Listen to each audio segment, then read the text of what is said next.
Abbiamo incontrato migliaia di persone, abbiamo fatto una campagna elettorale aperta al confronto, aperta alla condivisione con le persone, con i problemi, con le questioni, con le opportunità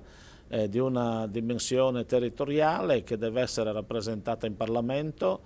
I 5 Stelle sono un movimento che raccoglie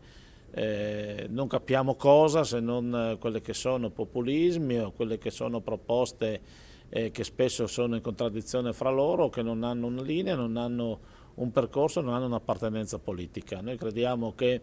al di là dell'affermazione di alcune questioni di principio si debba invece integrare il tutto con una necessaria contributo di esperienza, di competenza, di sostenibilità e di visione per il futuro a contatto con la realtà della gente e della quotidianità.